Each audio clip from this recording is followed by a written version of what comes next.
A mochi moment from Mark, who writes, I just want to thank you for making GLP-1s affordable. What would have been over $1,000 a month is just $99 a month with Mochi. Money shouldn't be a barrier to healthy weight. 3 months in, and I have smaller jeans and a bigger wallet. You're the best. Thanks, Mark. I'm Myra Ahmed, founder of Mochi Health.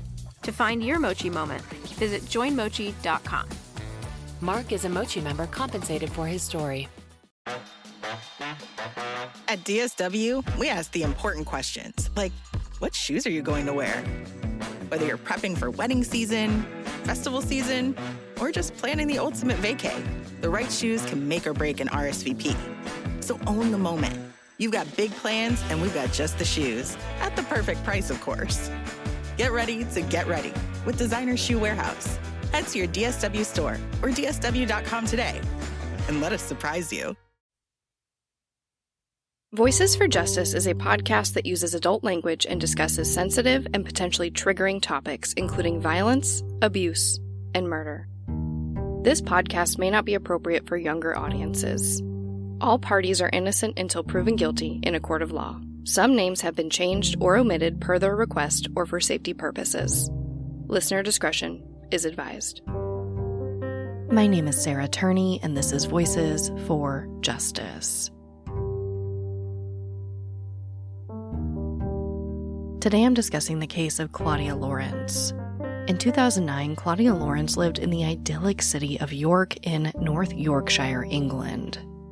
At 35 years old, she seemed to have a great routine going for her. She worked as a chef at the University of York's Goodricke College Roger Kirk Center about 2 miles from her home. Every day she woke up, went to work, and came home. But aside from that, several nights a week she would meet with her regular group of friends at her favorite pub, the Nag's Head, which was only 4 doors down from her 2-story townhome. She kept her routine so tight that some likened it to the film Groundhog Day. But this routine was interrupted on March 19, 2009, when she seemingly stood up her best friend, Suzy Cooper, for a night at the Nag's Head. Then Suzy found out that Claudia hadn't shown up for work that day either.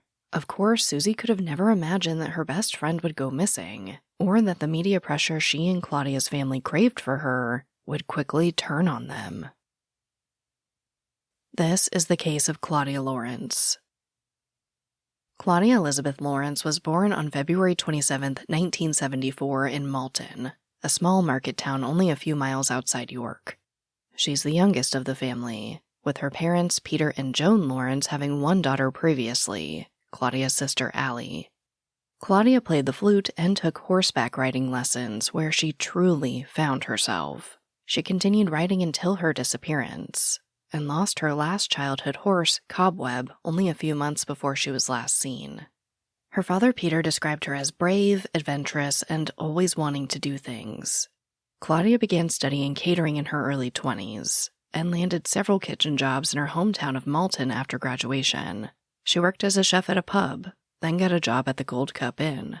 As she got older, she moved to York, only about 15 miles from her hometown, and worked at the Monk Bar Hotel. Around 2006, she was hired as a chef by the University of York, and went to work at the Roger Kirk Center at Goodricke College. This is when everything really began to come together for her. This is when she bought her house only a few miles away, and began frequenting the Nag's Head, where she met her 2 best friends, Suzy Cooper and Jen King. Claudia loved her job, but would get frustrated with university students who only wanted to eat things like cereal, even after she'd made them a nice meal. Really, by all accounts, she was extremely dedicated to her work. Her friend Jen describes her as someone who would go to work even if she was on death's door. And her mother said that she was the kind of employee who would work for people on Christmas so they could be with their children. At 35, Claudia had no interest in settling down, getting married, or having children. But this didn't mean that she wasn't family-oriented. Her sister had 2 young sons, and she adored being their aunt. She was also close to both of her parents even after they divorced. Suzy and Jen describe her as girly, saying if she were to pick a movie, she would always go for the chick flick. And as a teen, like a lot of us, she was obsessed with Dirty Dancing and Patrick Swayze.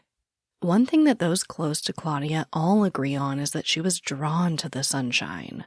They say that wherever the sun was, that's where she wanted to be. She even had a tanning bed in her spare bedroom. And when the sun showed its face for the first time after the winter, you could count on Claudia to be outside sunbathing. Overall, her friends describe her as being content with the life that she had. She loved her job and had no aspirations to be a celebrity chef. She was happy with the money that she made. She had enough to make her house payments, maintain her social life, and occasionally go on vacation. That was enough for her. Like I mentioned in the introduction to this episode, Claudia's life has been described like the movie Groundhog Day. She just had this very solid routine in place that worked for her. But in March 2009, there was one thing about Claudia's routine that was out of the ordinary. Her car, a Vauxhall Corsa sedan, was in the shop having its engine replaced. Now, her father had offered to let her borrow his car to get to and from work, and her mom even offered to pay for a taxi. But Claudia refused. She said walking would be good exercise. She actually hated going to the gym and figured that the extra steps would be good for her. Now, reporting on this case makes it unclear exactly how far Claudia's house was from the Roger Kirk Center, but I think it's safe to say that if she was walking, it would take her about an hour to get to work. She would leave around 5 a.m. to get there right before her 6 a.m. shift. On the morning of Wednesday, March 18, 2009, CCTV footage shows Claudia arriving to work and clocking in at 5:57 a.m. That afternoon, she's seen on camera leaving work around 2:30, and she begins to walk back to her home on Hewworth Road. But one of her coworkers stops her and offers her a ride home. She accepts, and by multiple accounts got home between 2:50 and 3 p.m. She waves and says hello to a woman named Linda at the Nag's Head as she walks from the car to her house. Another witness says that she saw Claudia mail a letter at the nearby post office around 3. Claudia also speaks to both of her parents on the phone that night. She replied to a friend's text message at 8:27 p.m., then called her mom Joan at 8:30. Joan, of course, remembers this phone call. She says they were both watching the real estate show, Location, Location, Location. They actually had a friend who lived in the area the show was featuring that night. So they discussed that and made plans for Mother's Day that following Sunday. For those of you who don't know, because I did not, Mother's Day in the UK is recognized in March, not May like in the US. Either way, Joan says that Claudia seemed fine on the call, and seemed cheerful and relaxed. They said goodnight and hung up the phone. Claudia then receives a text message from her friend Steve at 9:12 p.m., which she never responds to, making that phone call with her mom the last known contact before going missing. This episode of Voices for Justice is sponsored by Chewy. If you have pets, you probably know about Chewy, and you also know that when they say that they have everything you need to keep your pet happy and healthy, they're not messing around. To keep them happy, Chewy has over 100,000 products from all the brands my pets love at prices I love. To keep them healthy, Chewy offers pet prescriptions, pet insurance, telehealth vet visits, and they're even rolling out vet clinics across the country. I've been shopping with them for a very long time. And in addition to the auto-ship feature that gets the dog's food to them every single month, I also love to experiment with different treats. But I'm a bit picky. For me, it has to be high quality with simple ingredients. I recently picked up treats from Shepherd Boy Farms that are 100% just chicken breast. Popcorn and Heber are already obsessed. Chewy has everything you need to keep your pet happy and healthy. And right now, you can save $20 on your first order and get free shipping by going to chewpanions.chewy.com/SarahETurney. That's chewpanions.chewy.com/SarahETurney to save $20 on your first order with free shipping. chewpanions.chewy.com/SarahETurney. Minimum purchase required. New customers only. Terms and conditions apply. See site for complete details. Insurance isn't one size fits all. That's why customers have enjoyed Progressive's Name Your Price tool for years now. With the Name Your Price tool, you tell them what you want to pay, and they'll show you options that fit your budget. So whether you're picking out your first policy or just looking for something that works better for you and your family, they make it easy to see your options. Visit Progressive.com. Find a rate that works for you with the Name Your Price tool. Progressive Casualty Insurance Company and Affiliates. Price and coverage match limited by state law. 6 a.m. on March 19th came and went, and Claudia did not show up for work. This was extremely out of character for her because she never really missed a day of work and was always on time. However, since this was such a rare occurrence, her coworkers weren't upset. and figured she deserved a day off with no questions asked. Really, no one was jumping to the worst-case scenario here. She was going to meet Suzy at the Nag's Head. When Claudia didn't show, Suzy texted her joking that she'd been stood up. So Suzy's just sitting there waiting for Claudia and eventually decides to give her a call, but her cell phone goes right to voicemail. Like Claudia's coworkers, Suzy really didn't think much of this either. She assumed Claudia had fallen asleep on the couch after a long day of work, or maybe that her phone died. The next day, Suzy calls Claudia again and got her voicemail. This is when she knows that something is obviously wrong. The first person she calls is Claudia's dad, Peter, who was instantly alarmed. Peter wastes no time and goes right to Claudia's house. He even speaks with the landlord of Nag's Head, George Foreman, who was also a close friend of Claudia's. But George hadn't seen Claudia either.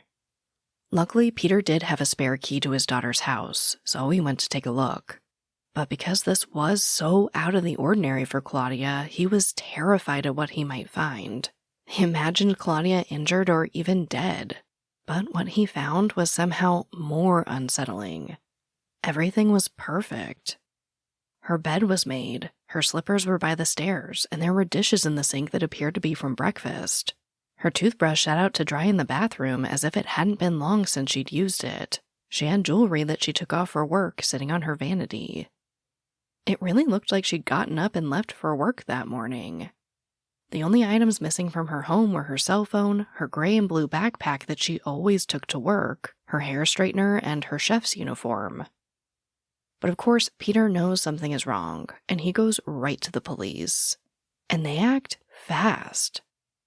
Within an hour of calling, 150 to 200 officers were swarming Heworth Road, Claudia's house, and her path to work.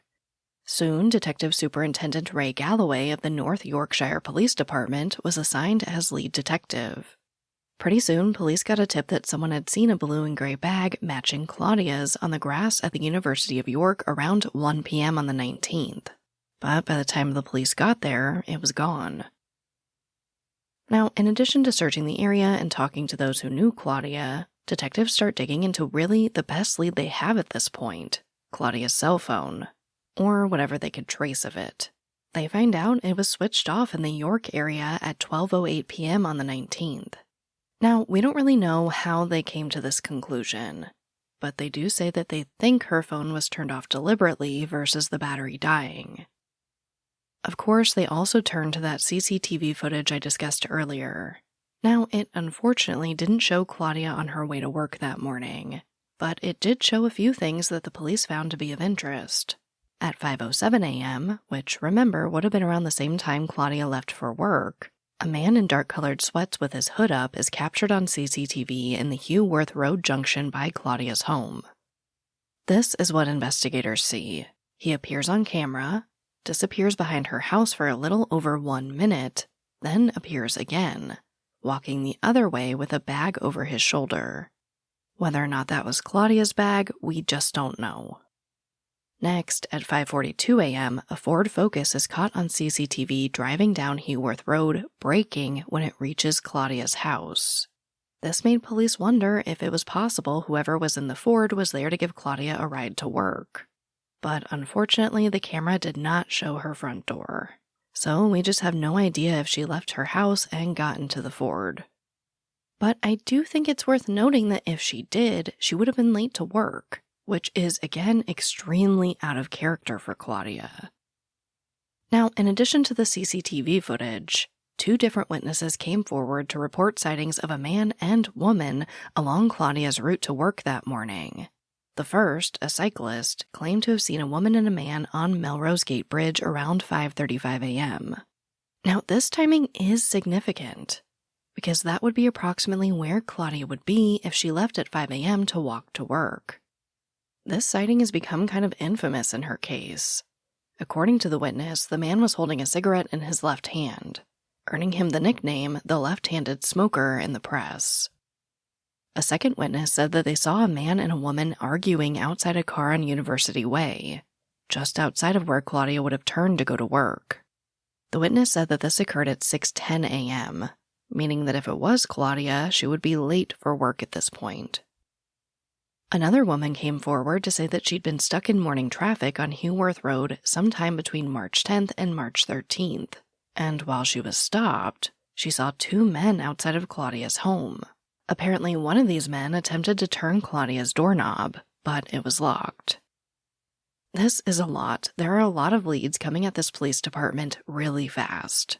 I mean, surely it wasn't possible that all of these leads are connected to Claudia. It's literally impossible that she rode away in the Ford Focus at 5:42 and was also on foot on Melrose Gate Bridge at 5:35. But investigators figure that surely one of these leads have to be relevant. And this was a huge investigation. In the first few weeks, hundreds of officers were working the case. They searched the Nag's Head and interviewed its customers and employees. They also searched over 1,000 student dorms and apartments at the University of York. However, Claudia's mom, Joan, was not impressed with some of the early police work on the case. And I can see why. She says police did not contact her immediately after Claudia was reported missing, and that when Detective Galloway interviewed her days later, he didn't seem to care much about who Claudia was as a person. She also criticized the police for circulating a picture of Claudia with blonde hair, when her hair was brown at the time of her disappearance. She told the BBC, quote, "Ray Galloway came to see me a few days later. He never asked me what Claudia was like, what her hobbies were. He didn't want to get to know her. I told police that she didn't look like that when she disappeared, that her hair was much darker, but they carried on using that photo for a number of years." End quote. Now, Claudia's case was pretty big with the local media at the time. And like we see in a lot of cases, this was a double-edged sword for her loved ones. While it seemed Joan and Peter didn't appreciate journalists showing up at their homes unannounced to get the scoop on the case, they knew the media could work in their favor. And Peter especially began to utilize the media to help find his daughter. His best friend, Martin Dales, was a public relations specialist, and immediately got to work helping them generate a website, create missing persons flyers, and schedule media appearances and interviews for Peter. Martin and Peter had actually been friends for decades, and Claudia babysat Martin's kids, so the case was personal to him as well. Unfortunately, like we see, people took advantage of Claudia's disappearance and tried to capitalize on it. And it wasn't just the media. In the months following her disappearance, a webpage called The Claudia Lawrence Inquiry was posted, and it requested credit card donations to support Claudia's case. The North Yorkshire police even had to issue a statement warning people not to give money or information to this website. But luckily, eventually the man who posted it was found and made to pay a fine.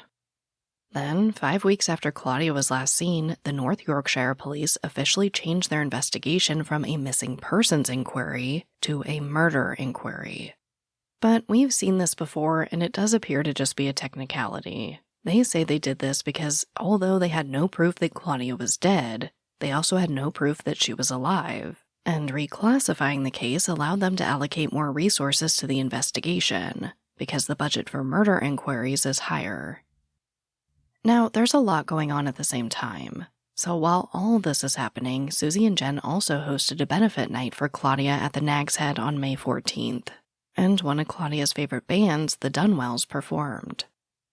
Her case appeared on the BBC's popular show Crime Watch for the first time in late May, which brought a lot more attention to the case. In the episode, actors reenacted the scene the witness described on the Melrose Gate Bridge to jog people's memory. And on June 2nd, the case appeared in the show again. And this episode changed the public's perception of Claudia and her case forever.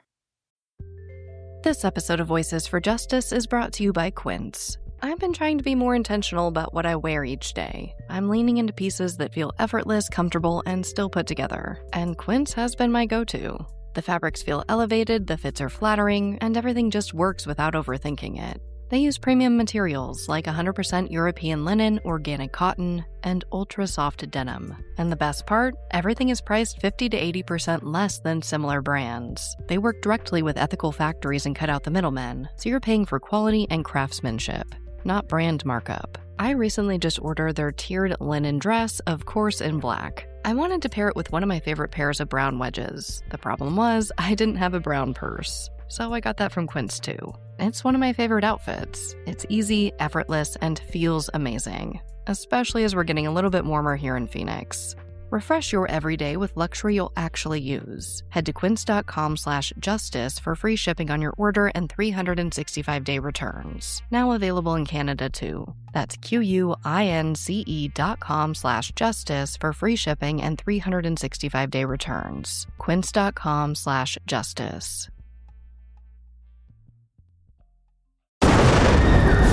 What they did to your family, you're lucky to make it out alive. Streaming on Peacock. These men are going to come after me. Taking them out is my only chance. Put a bullet in her head. From the co-creator of Ozark. Looks like a family was running drugs. Execution-style killing, it's rare for the Keys. And it leads on who they might have been running for. The cartel killed my family. I'm gonna kill them. All of them. MIA. Streaming now. Only on Peacock. Of course, when investigating a disappearance, it's important to look into the people surrounding that missing person. But it's the way Detective Galloway presented the question on air that was ultimately detrimental to Claudia's public image. He said, quote, "As the investigation has developed, it's apparent that some of Claudia's relationships had an element of complexity and mystery to them. I am certain that some of those relationships were not known to her family or her friends. Who was Claudia going out with? Who was she seeing? Who was her boyfriend? Who was showing her maybe some unhealthy interest?" End quote. The media took these words and just ran wild with them. The next day, a popular tabloid's headline read, quote, "Did missing chef Claudia Lawrence have a line of secret lovers?" End quote. This was just a huge snowball effect. Soon after, a woman named Beth brought her story to the media, saying that Claudia engaged in a 2-month affair with her husband, Lee Horwell, causing their marriage to dissolve and ruin the lives of their 2 children. The narrative from then on was that Claudia prowled the Nag's Head for vulnerable, usually married men, seduced them, then dumped them once they developed strong feelings for her. But Jen, who knew Claudia very well and worked at the Nag's Head, said that this couldn't be further from the truth. And really, even if it was true, which by most accounts it wasn't, this narrative of basically saying Claudia was asking for it is just sick. Not to mention, it takes 2 to tango. Another man who wanted to stay anonymous claimed to be one of Claudia's closest friends. And he sold the tabloid Mail on Sunday a story that, quote, "Claudia Lawrence got a kick out of married men and had 40 mystery lovers," end quote. That is a real headline that was published.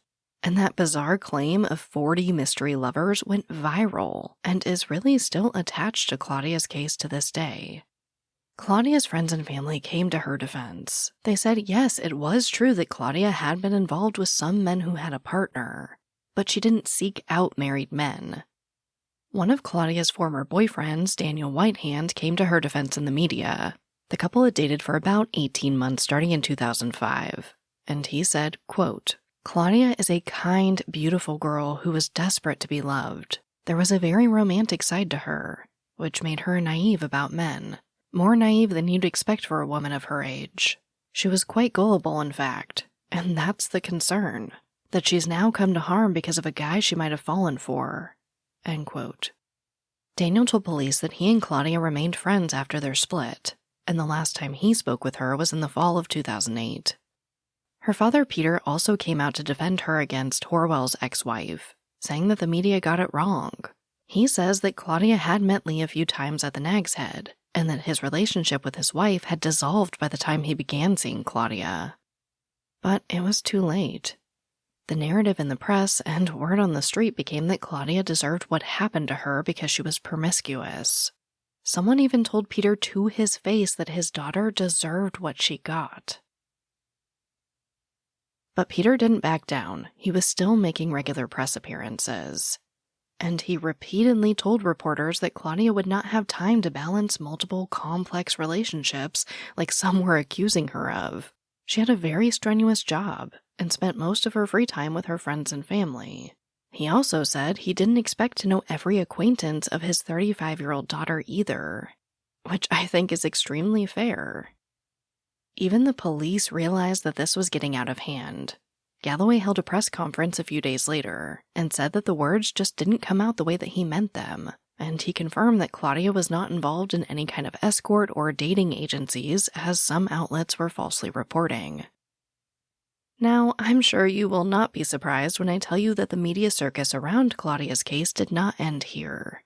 That June, the Nag's Head was searched for a second time, this search focusing on the bed and breakfast part of the building. Police removed a bedsheet that had a small drop of blood on it. This spot was apparently so small that it could have been easily formed from somebody nicking themselves while shaving. But according to the press, a, quote, blood-soaked bedsheet, end quote, was removed from the pub.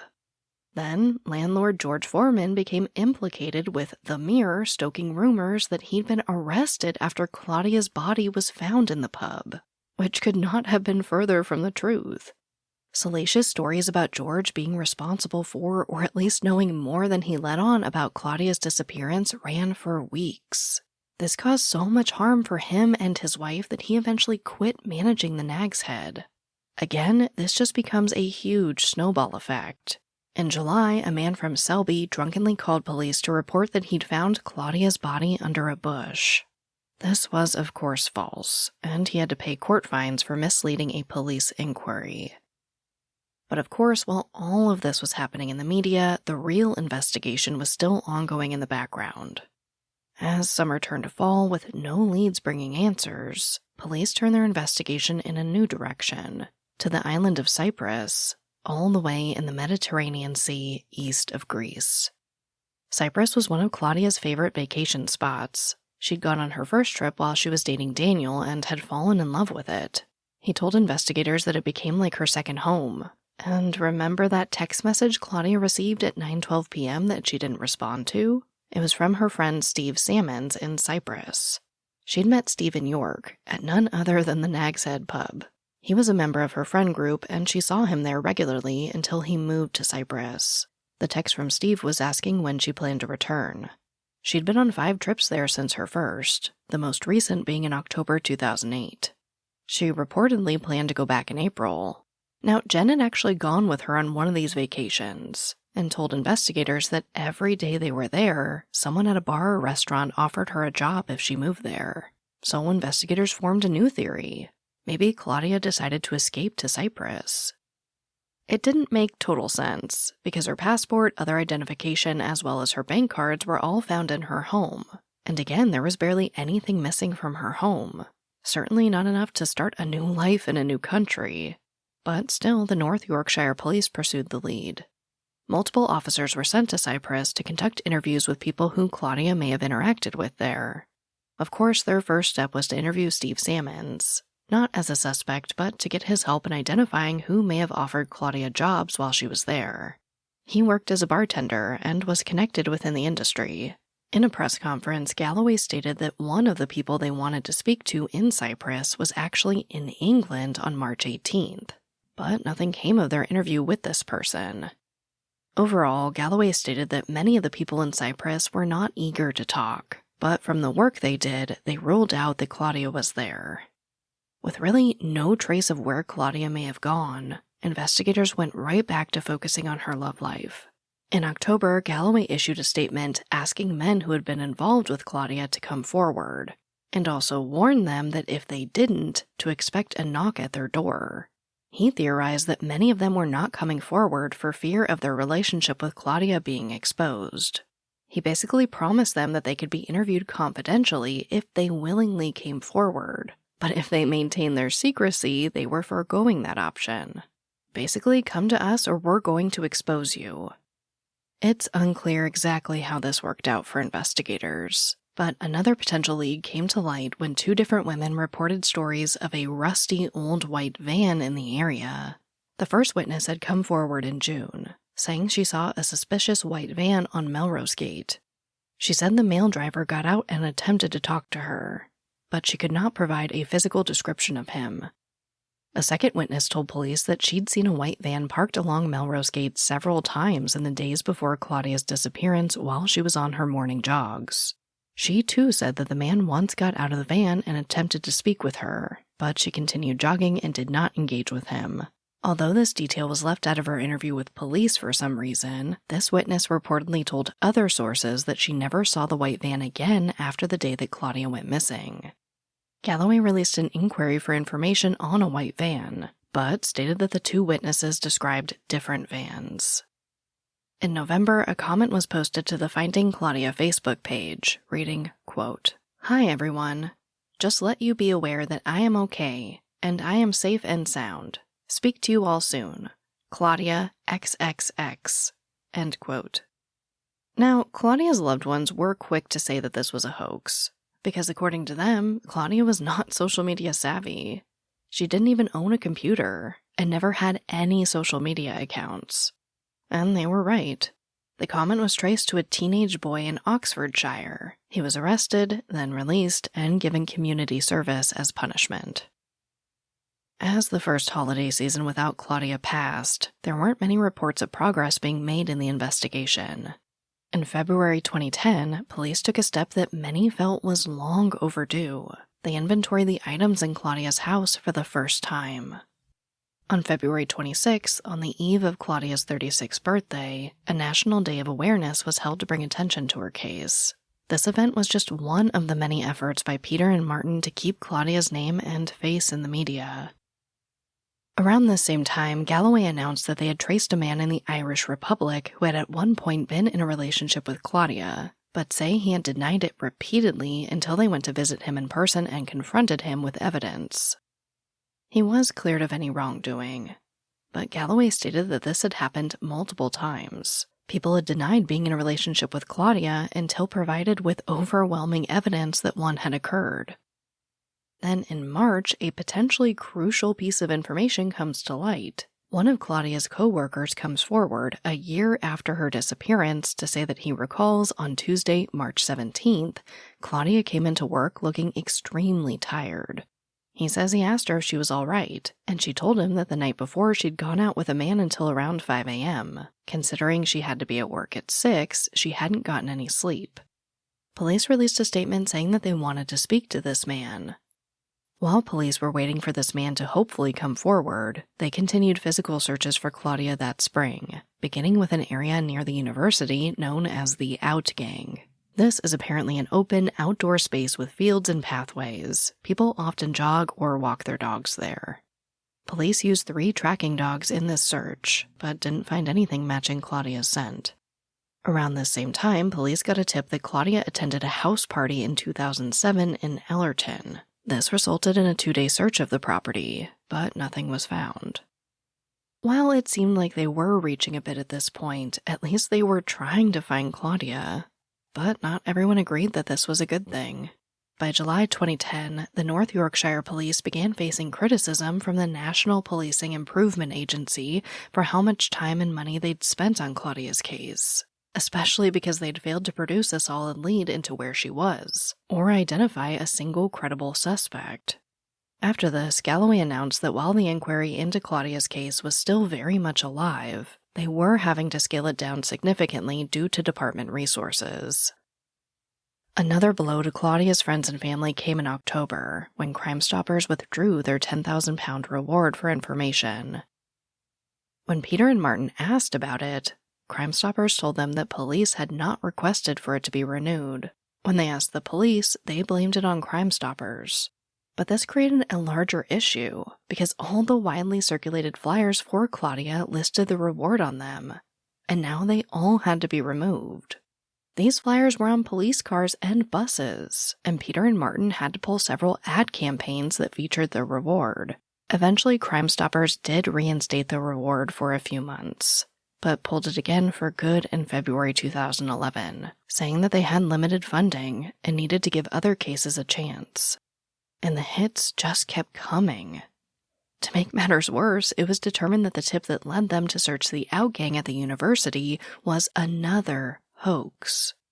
The man who submitted the tip was jailed for 18 months for wasting the police's time and resources.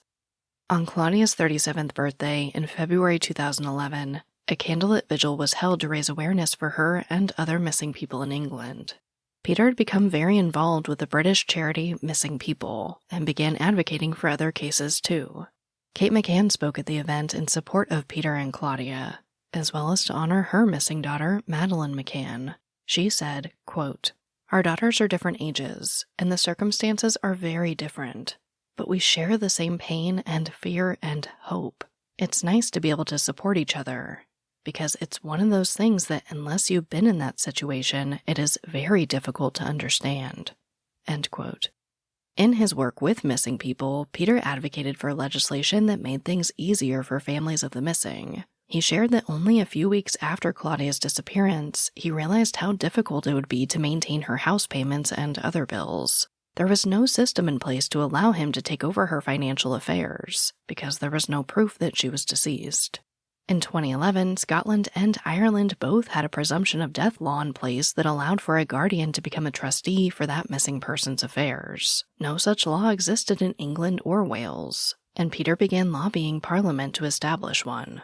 The English Ministry of Justice initially responded that this was not a priority, because the cost of developing a proposal for a Presumption of Death Act far outweighed the number of people who would benefit.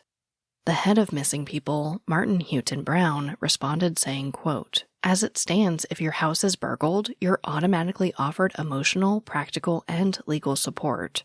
If your child goes missing, you get nothing." End quote.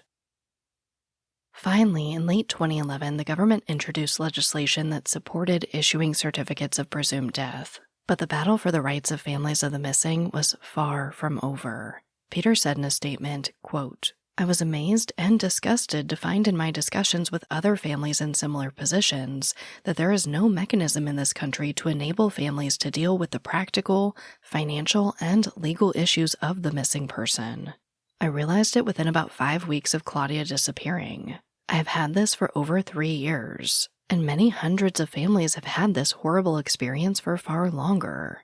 One lady would have had her house repossessed if it were not for her family helping out." End quote. In early 2012, Facebook issued new provisions to prevent trolling on their platform. However, when these regulations went into effect, it reset the member count of a Facebook group dedicated to finding Claudia that had over 22,000 members. This was, of course, devastating to Suzy and Jen, who had spent nearly 3 years building a community of people who supported Claudia. Meanwhile, the investigation seemed to stall, but the police were still putting forth efforts to draw the public's attention to the case. On the 3rd anniversary of her disappearance, they created new posters and attached them to every North Yorkshire police vehicle. In late 2012, a former private investigator reached out to Martin Dales to say that he'd seen a woman in Amsterdam that he swore was Claudia. Now, he didn't try to speak to the woman, but this ignited rumors that Claudia could have been a victim of sex trafficking, though this was never ultimately confirmed. Claudia's case seems to go stagnant for a while, until it heats right back up and fast. For the first time ever, the North Yorkshire police make not just one, but several arrests in the case. Zootopia 2 has come home to Disney+. Let's go! Get ready for a new case. We're gonna crack this case and prove we're the greatest partners of all time! New friends. You are... Gary the Snake. And your last name? The Snake. Dream Team. And new habitats. Zootopia has a secret reptile population. You can watch the record-breaking phenomenon at home. You're clearly working at Zootopia 2, now available on Disney+, rated PG. In 2013, the North Yorkshire Police established a major crimes unit with the intention of investigating cold cases that were presumed to be violent and involve kidnapping, rape, or murder. In 2014, Detective Superintendent Ray Galloway retired. Detective Superintendent Day May Lynn was then assigned to be the senior investigator on Claudia's case. And this guy was determined to find the culprit. In May 2014, officers searched a home about a mile from Claudia's. Following the search, to everyone's surprise, they actually make an arrest. 59-year-old Michael Snelling was arrested on suspicion of murder. Now, we don't know what was found in the house that led to that arrest, but Snelling was tracked down and taken into custody while visiting a family member in North Shields. He was released from jail on bond the following day. While Snelling was waiting to find out if he'd be charged with Claudia's murder, Malin's team dug up the cellar of a pub in the Oakham area of York. Claudia's cell phone data showed that she'd been to this pub a few weeks before her disappearance. Police then arrest the pub's landlord, 46-year-old Paul Harris, on suspicion of perverting the course of justice. He also posted bail shortly after being taken into custody. Harris recalls that he was interviewed in 2009 because he willingly told the police that Claudia visited his pub shortly before her disappearance, and he remembered speaking with her briefly. He consented to interviews, gave police access to his phone records, and submitted a DNA sample. So 5 years later, he was confused as to how he was considered perverting the course of justice. When this pub was searched, he said it was one of the hottest days of the year, which caused him to lose significant business. He also said that this was a devastating time for his children, age 15 and 13, because rumors were circulating that their dad killed Claudia. He said, quote, "I don't condemn them for bringing me in for questioning at all, but it's the way they've gone about it." End quote. Ultimately, Harris was not charged with any crime, and was left to repair the damages left to his business and reputation. In November, Michael Snelling was also cleared of suspicion and released from any charges related to Claudia.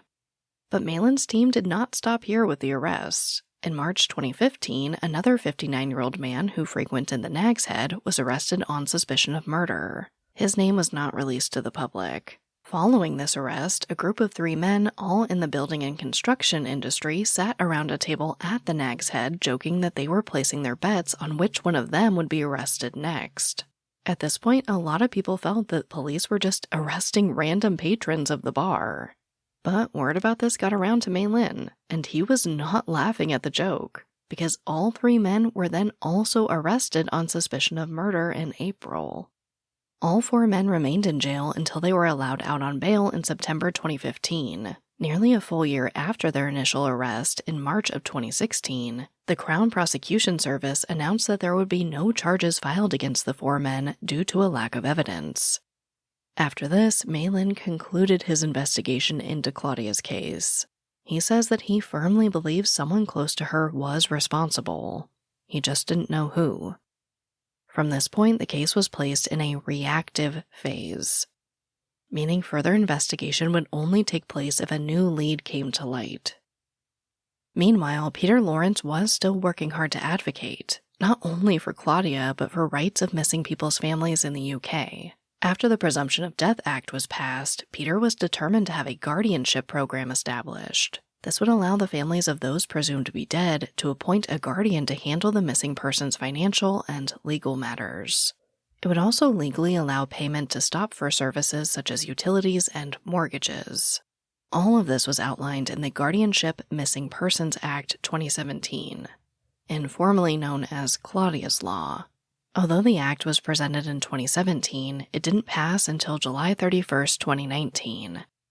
By the time Claudia's Law passed, Peter was well recognized by the British government. In 2018, he was awarded the status of OBE, meaning Officer of the Order of the British Empire, in the Queen's birthday honors. In 2021, leadership on the case changed hands again, when Detective Superintendent Wayne Fox took over the case. The most recent action taken to search for Claudia by law enforcement was in 2021, when they searched the Sandhutton gravel pits. This is a fishing area about 8 miles outside of York. A small fishing lake was drained, and a fingertip search was conducted. But unfortunately, like the times before, it just didn't result in any closure for Claudia's family. So what happened to Claudia Lawrence? When Claudia's car was searched, police found a cigarette butt in the vehicle despite Claudia not being a smoker. This led many to question the supposed left-hand smoker on the bridge the day that she went missing. However, multiple rounds of testing on the cigarette didn't result in any matches. Fingerprints from her car were also tested multiple times without a match, the same with DNA from her home. And what about the man seen outside of Claudia's home that morning? Well, police now believe the man seen on CCTV could be 57-year-old landlord Richard Cartwright. He owned property in the area. According to his friends, he often woke up early and went for walks around his properties to check them, and his appearance on camera was not indicative of anything sinister. Cartwright, however, died of natural causes on April 9, 2009, just a few weeks after Claudia was last seen. While police do not suspect that he was involved, they can't formally rule him out without being interviewed. As for the other two men, including the one who supposedly turned the handle to her front door, they were never located, or if they were, that information was not released to the public. The same goes for the rusty white van, and the man Claudia supposedly stayed out with all night 2 days before she went missing. Now, there are two theories that I haven't discussed yet.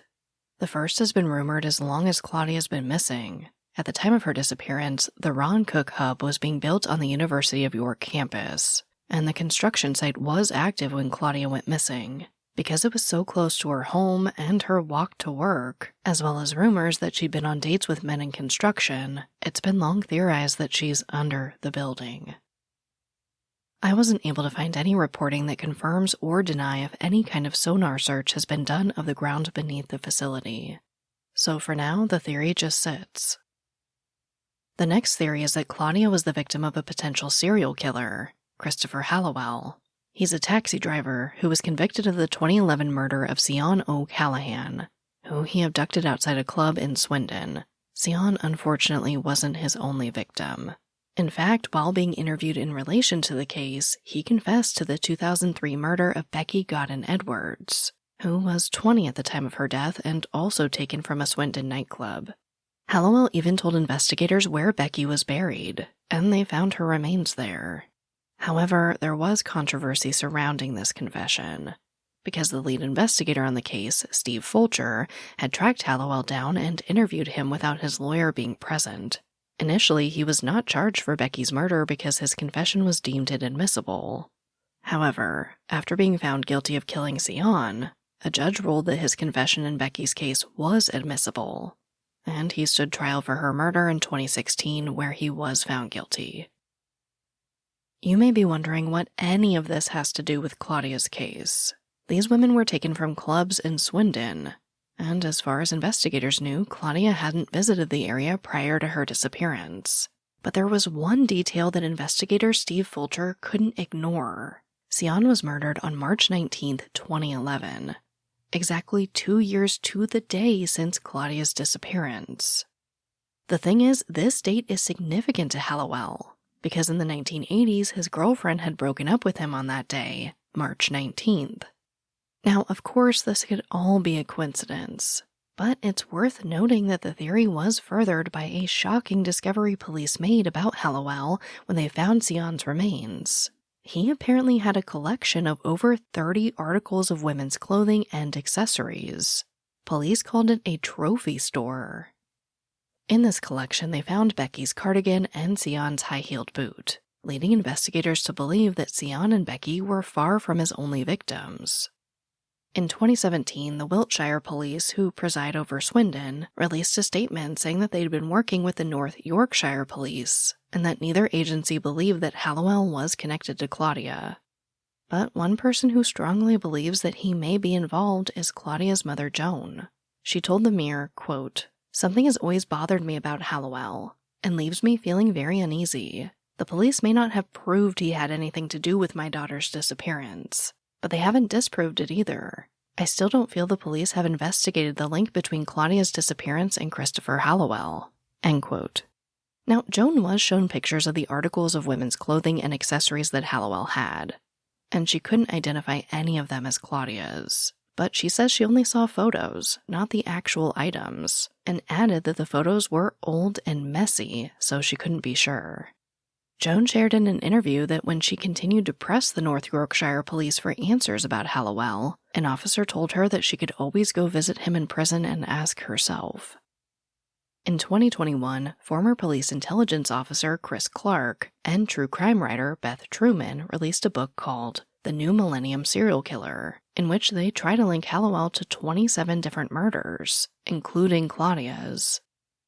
No matter what theory you subscribe to, in the end, police still have not declared any formal suspects nearly 15 years later. And Claudia remains missing.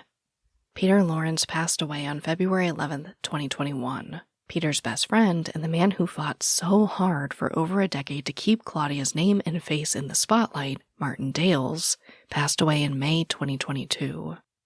The website dedicated to finding Claudia that Peter and Martin started in 2009 now bears a message on its homepage reading, quote, "Following the death of both Claudia's father Peter and his friend Martin Dales, this website will close in mid-2024. Thank you for your interest, and let's hope that one day this mystery will be resolved." End quote. This just breaks my heart and is a huge reason why I decided to cover Claudia's case. Peter devoted his life to finding his daughter and died without knowing what happened to her. But it's not too late. Joan is out there still doing interviews about Claudia, and she says that she refuses to give up on finding her, because to her, that would be giving up on life itself. She said, quote, "You have to keep going. If I stay in bed all day looking at four walls, what good will that do? I will not give up hope. One day I will find out what happened to my daughter." End quote. She's right. It's not too late to bring Joan and all those who loved Claudia answers. Which brings me right to our call to action. Of course, if you know anything about the disappearance of Claudia Lawrence, please contact the North Yorkshire Police. And please share this case. The power of a share can move mountains in these cases. And all it takes is for one person to see Claudia's picture and remember something they may have forgotten. There is always hope. As a reminder, Claudia Lawrence was last seen in York, England on March 18, 2009. She is white with brown hair and brown eyes, and is 5 feet 6 inches tall. At the time of her disappearance, she was described as having a slim build, and was last seen wearing a white t-shirt, blue jeans, and trainers. If you have any information about Claudia Lawrence and are in the UK, call 101 for the North Yorkshire Police non-emergency line. If you're calling from abroad, dial 44-1904-933-043. But as always, thank you, I love you, and I'll talk to you next time. Voices for Justice is hosted and produced by me, Sarah Turney, and is a Voices for Justice media original. This episode contains writing and research by Brooke Haynes. If you love what we do here, please don't forget to follow, rate, and review the show in your podcast player. It's an easy and free way to help us and help more people find these cases in need of justice. For even more content, or if you just want to support the show, you can subscribe to our Patreon at patreon.com/voicesforjustice.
Welcome to the Secret After Show. Our emotional support dogs are in the room, and let's talk about Claudia's case.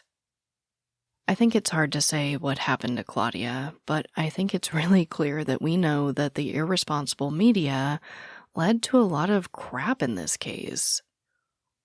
I think it really led to the public not taking her case seriously, in addition to, of course, all the victim blaming, which, really got me in this episode, especially, because they just pretend as if one person having an affair, there's only one person to blame, right? Versus, like I said, it takes two to tango.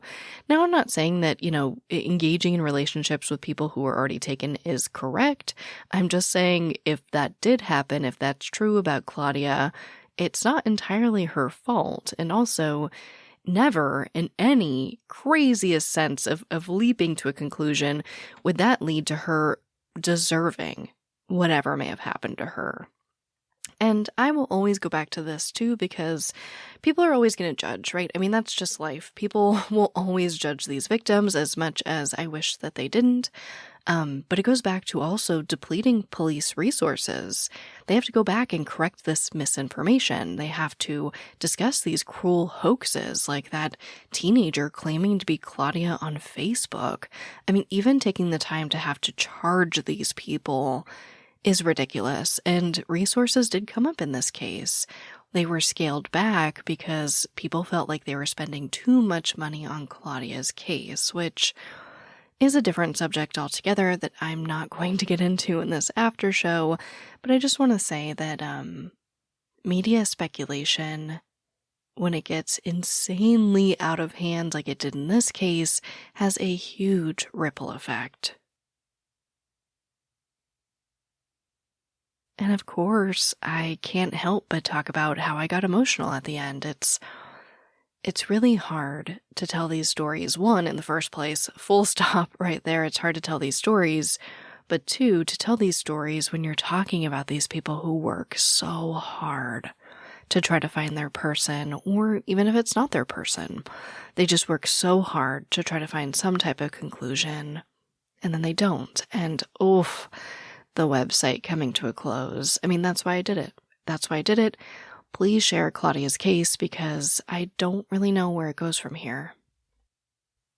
On to what is happening with me. Not a lot, which is nice. My voice is obviously going out, oh my gosh, again. But I've been focusing on self-care, especially after talking to my dad. Other than that, I will say that I have a new episode of Talking to Death that is out. I interviewed with Payne Lindsay, and that was a really interesting conversation. And like I told him, I was excited to showcase more of my personality. I feel like outside of this secret segment that we don't talk about, I get kind of seen as this robot for justice, which is fine. I don't think it's the worst public perception to have or whatever. But I know that people enjoy, or at least they tell me they do. They enjoy getting to see a bit of my personality. So I was excited to do that, and I think it showcased that. So go check out Talking to Death. I just did an interview, and it was pretty cool. Moving right along to our segment of hope. Now, I had to pause because I had the worst coughing fit, so now my voice is even worse than before. But we're gonna make it through this. We're gonna make it through this after show. So for this segment of hope, it is older. It's from 2022, but I just found it on TikTok. It was just popped up on my For You page at 2 a.m. or whatever. But essentially, Paisley Schultes was kidnapped at age 4 from her parents' home near Ithaca, New York in July 2019. Now, her biological parents, but non-custodial parents, Kimberly Cooper and Kirk Schultes Jr., were the primary suspects. But after searching their homes several times, nothing was found. My voice is really going out. I'm sorry, guys. But then around Valentine's Day 2022, police get a tip that Paisley is alive and in her paternal grandparents' house. Paternal grandfather's house.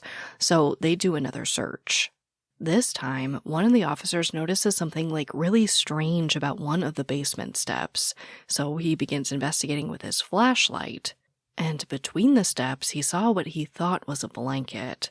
So they just start prying apart these steps, and then they see a set of little feet. They find Paisley alive, along with her biological mother, under the stairs. Now, luckily, Paisley was in good health, and she was released to her legal guardian and her older sister. But her mother, Kimberly Cooper, Kirk Schultes Jr., and Kirk Schultes Sr. were all charged. The two men were charged with felony custodial interference and endangering the welfare of a child. Her mom, Kimberly Cooper, was charged with custodial interference in the second degree and endangering the welfare of a child. She also had an outstanding warrant, apparently, out of Ulster County Family Court.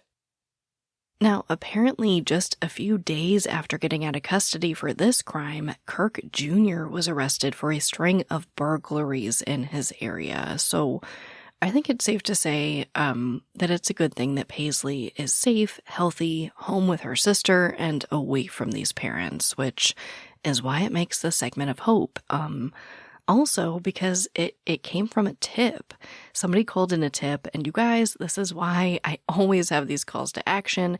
You see something, you say something, and it may just result in a 6-year-old, I guess actually now 8-year-old, since it was about 2 years ago, but coming home safe. This is what it's all about. But as always, thank you, I love you, and I'll talk to you next time.